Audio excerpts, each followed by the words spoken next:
بسم اللہ الرحمن الرحیم۔ ہر حاجت کے لیے ایمرجنسی عمل، ہر طرح کی نیک اور جائز حاجت کے لیے چاہیے کہ روزانہ نماز عشاء کے بعد قبلہ رخ بیٹھ کر 70 مرتبہ یہ پڑھیں۔ ہر ایک مرتبہ پڑھنے کے بعد اللہ کی بارگاہ میں اپنا مطلب بیان کریں۔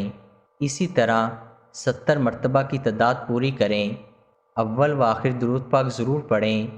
40 یوم کے اندر اندر مطلوبہ مقصد میں کامیابی ہوگی اور جو بھی نیک حاجت ہوگی وہ پوری ہوگی انشاءاللہ۔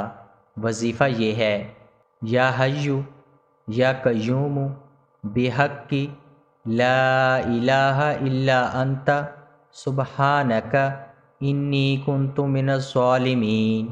اس عمل کو خود بھی کریں اور صدقہ جاریہ کے طور پر دوسروں کے ساتھ بھی لازمی شیئر کریں۔ قارئین سے گزارش ہے کہ ہمارا چینل ضرور سبسکرائب کریں اور گھنٹی کے بٹن کو دبانا مت بھولیں تاکہ ہر نئی آنے والی ویڈیو آپ تک بر وقت پہنچتی رہے۔